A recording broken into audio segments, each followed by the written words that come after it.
Kalimat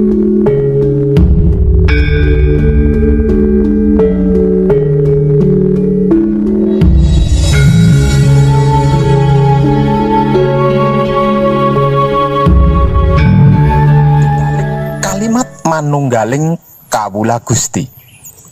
Jangan berselimut dengan kata tidak selembar daun pun yang jatuh ke bumi tanpa kehendak Tuhan.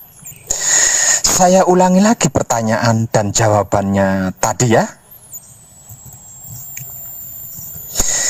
Pak Web, apa benar jika kawula dan Gusti sudah manunggal?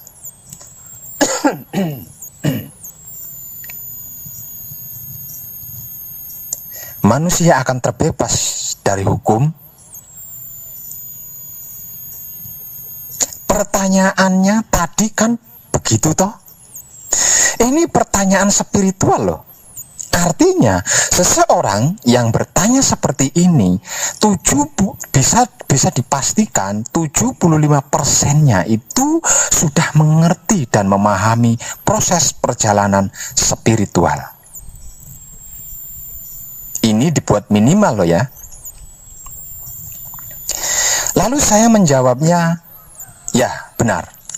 Sebab karena jika kawula dan Gusti sudah manunggal, yang artinya hamba dan Tuhan sudah menjadi satu, atau wadah dan isi, atau makhluk dan Tuhan sudah menyatu menjadi satu kesatuan, maka apapun kejadian yang terjadi, Tuhan itu sendiri yang melakukan, bukan makhluk lagi.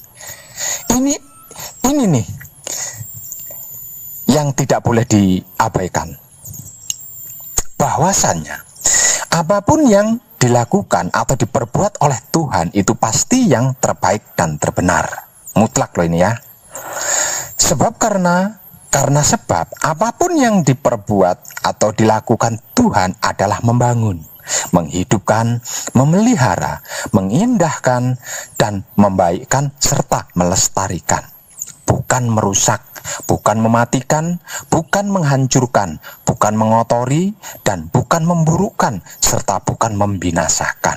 Jadi, Tuhan tidak pernah menciptakan alat penebang pohon untuk digunakan menghabiskan pohon-pohon di hutan agar supaya gunungnya gundul, bukitnya gundul, kemudian tanahnya longsor, terus menimpa rumah di perkampungan dan mengubur hidup-hidup makhluk penghuninya.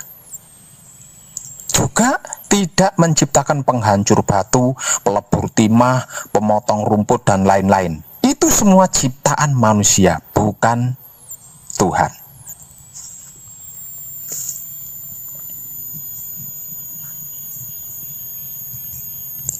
Jadi, jangan bersembunyi di balik kalimat manunggaling kawula Gusti. Yang melakukan pemerkosaan, pembunuhan, perampokan, penipuan, dan bla bla bla bla bla bla.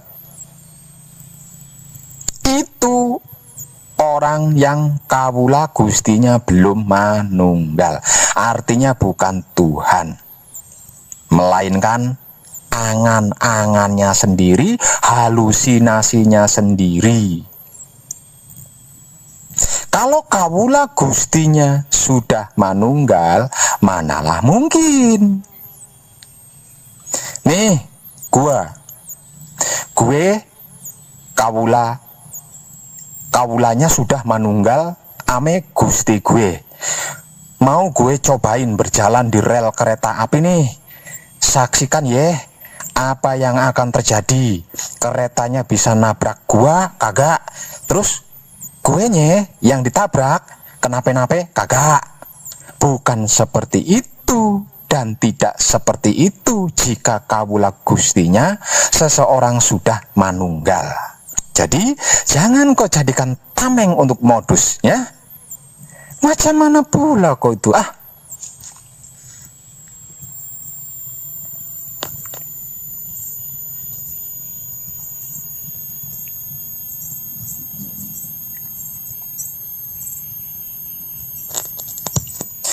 Para kadang dinasiku sekalian, di abad ke-15-an, agama yang bertandang ke Pulau Jawa hingga berdomisili di Pulau Jawa sebagai pendatang serta mendapat perlakuan dan pelayanan bak raja oleh penghuni di Pulau Jawa. Ada banyak. Namun ketika sejarah menguraikan tentang Dangyang Pulau Jawa, yaitu Eyang Buyut Sabda Palon dan Naya Genggong menagih janji, dengan berbagai macam tanda bentuk penagihannya, agama yang paling tersudut adalah agama Islam. Dengan terjadinya perselisihan, pertengkaran, pertikaian, salin hujat, salin hina, salin bully, hingga terbawa ke ujung permasalahan salin membunuh antar sesama umat beragama Islam, dan masih banyak lagi kejadian-kejadian yang jauh dari makna kata Islam hingga akhirnya hancur. Agama Islam ditegaskan akan hancur di Pulau Jawa dan digantikan dengan agama Budi.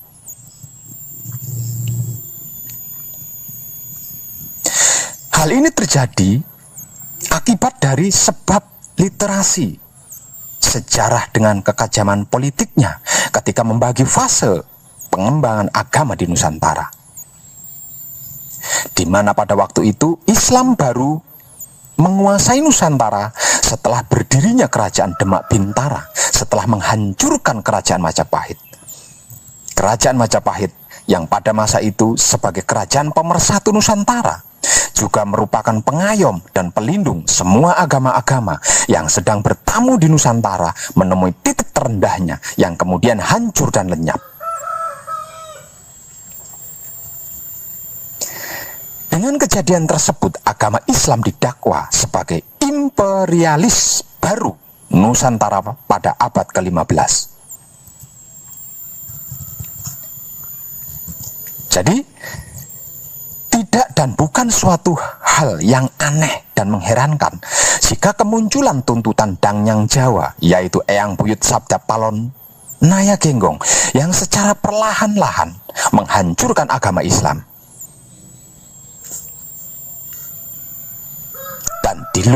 Dan luar biasanya lagi, mereka tidak merasa sedang dihancurkan, sehingganya mereka bisa tetap asik dan enjoy. Satu rumah, satu keluarga, satu agama, saling berselisih, saling bertengkar, saling bertikai, saling hujat, saling hina, saling bully, bahkan saling membunuh pun dilakukannya dengan sukaria.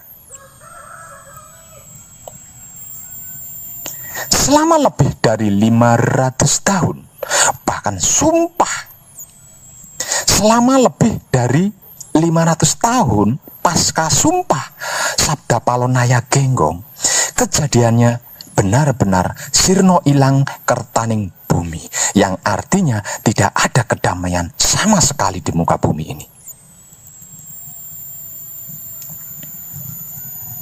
Bahkan agama yang sebagai alat mengenal Tuhan pun tidak dapat berbuat banyak, malah terkadang justru memperkeruh suasana. Coba saja perhatikan di berbagai konflik di dunia ini, semuanya tidak lepas dari yang namanya isu agama.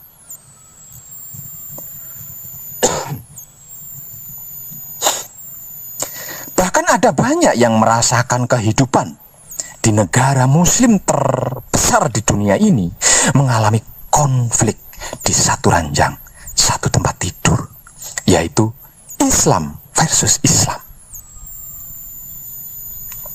Sangat mirip, bahkan sama persis dengan sistem, cara, dan teknik politik yang pernah mereka gunakan ketika menghancurkan kerajaan Majapahit, hingga pada akhirnya hancur dan digantikan oleh agama Budi. Apakah agama Budi? Yang dimaksud itu adalah agama Buddha? Bukan, karena agama Buddha pun termasuk tamu di Nusantara.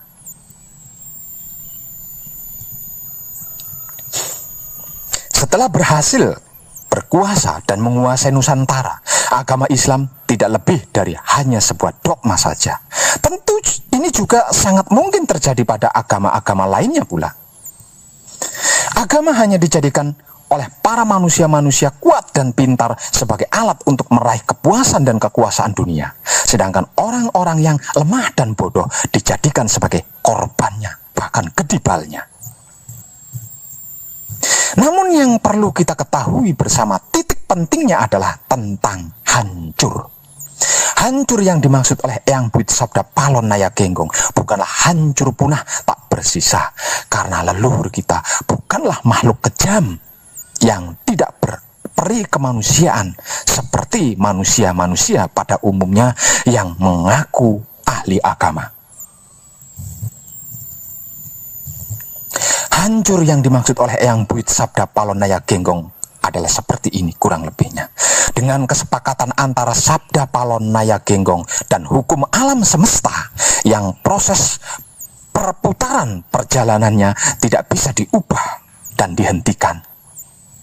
Semua agama, terutama agama Islam yang mengalami kehancuran secara nyata di Nusantara, akan mengalami revolusi spiritual besar-besaran pada dirinya, hingga berhasil kembali kepada kemurniannya semula, seperti yang diajarkan langsung oleh Rasulullah Shallallahu Alaihi Wasallam, yaitu Nabi Muhammad. Sebenarnya, sesungguhnya, sejatinya, semua kehidupan di dunia ini kecuali agama itu diciptakan dalam keadaan baik. Jika sampai tidak bisa mendharma baktikan kebaikannya kepada sesama makhluk hidup, maka suka tidak suka, mau tidak mau, percaya atau tidak percaya akan mengalami revolusi atau evolusi atau reinkarnasi untuk berproses menuju baik. Bukan menjadi baik, tapi menuju baik. Kalau menjadi baik, itu sudah pasti baik. Kalau menuju, kan bisa tepat. Bisa juga meleset dari sasaran, kan? Nah, ini yang perlu kita renungkan. Iya, kalau hasilnya lebih baik dari sekarang. Kalau lebih buruk, ayo. Misal di kehidupan sekarang, jadi orang, dievolusi atau direvolusi atau direinkarnasi kehidupan berikutnya menjadi kecebong. Waduh.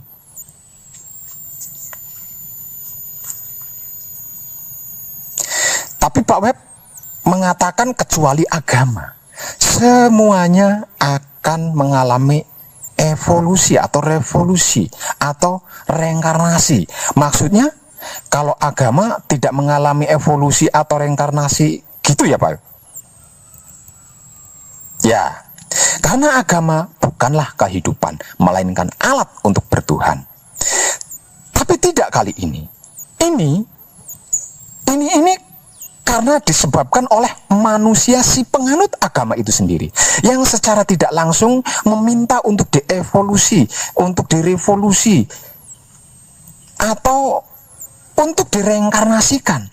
Sehingganya dengan kesepakatan antara Sabda Palon Naya Genggong dan hukum alam semesta yang proses perputaran perjalanannya tidak bisa diubah dan dihentikan, maka semua agama akan mengalami evolusi spiritual atau revolusi spiritual atau reinkarnasi spiritual besar-besaran pada dirinya masing-masing, terutama agama Islam, hingga berhasil kembali kepada kemurnian semula.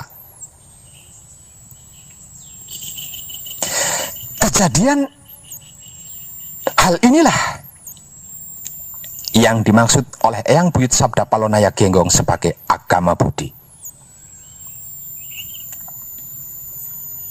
Agama budi ini tidak hanya akan muncul menggantikan Islam saja, melainkan semua agama dan keyakinan atau kepercayaan adat setempat seperti kejawen kalau di Jawa. Sehingganya agama apapun dan kepercayaan bagaimanapun sudah tidak menjadi penting lagi untuk dipertontonkan dan diperdebatkan kebenarannya. Lantas, apakah agama budi tersebut? Apa itukah yang disebut-sebut sebagai Imam Mahdi? satria paningit, atau ratu adil. Apapun sebutan nama istilahnya, bagi wong edan bagu, agama Budi adalah inti saripatinya wahyu pancalaku atau iman, yaitu menebar cinta kasih sayang dat maha suci hidup. Agama Budi adalah ketika semua umatnya menyimpan rapi agama dan kepercayaan atau keyakinannya masing-masing, kemudian bersedia mau menebar cinta kasih sayang dat maha suci hidup pada seluruh makhluk alam semesta raya. Karena cinta kasih sayang dat maha suci hidup tidak butuh pengakuan, tidak butuh jenis kelamin, tidak butuh legalisasi, tidak butuh plat nama dan agama, tidak butuh golongan, organisasi, paguyuban, partai-partai Islam dan umat Islam, perguruan, juga tidak perlu ritual khusus, tempat ibadah khusus, arah kiblat yang khusus, waktu yang khusus, dan lain-lain sebagainya tidak dibutuhkan. Sebab karena cinta kasih sayang dat maha suci hidup adalah puncak inti sari pati klimaknya seluruh kehidupan di dunia ini hingga akhirat jika itu ada.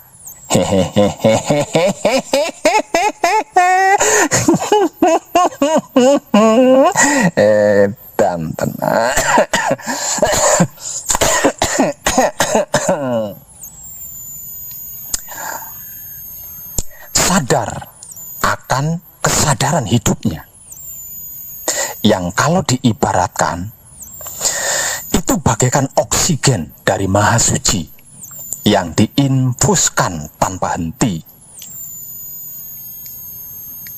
di sekujur badan, di sepanjang kehidupannya. Itu dia. Tercerahkanlah panjenengan semuanya, dan salam setuhan penuh cinta kasih sayang dari dalam lubuk hati saya wong edan bagu yang paling dalam. Selamat, rahayu, rahayu, rahayu, damai, damai, tentram. Saya wong edan baku ngaturaken sugeng rahayu lir ing sambikala amanggih Yuwana pinayungan mring ingkang maha suci. Basuki Yuwana Teguh Rahayu selamat berkah selalu untuk semuanya tanpa terkecuali, terutama para sedulur, khususnya para kadang konto dan kanti anom saya yang senantiasa direstui yang dat maha suci hidup. Om Santi Santi Santi Om. Wassalamualaikum warahmatullahi wabarakatuh. Terima kasih dan salam kebajikan. I love you full.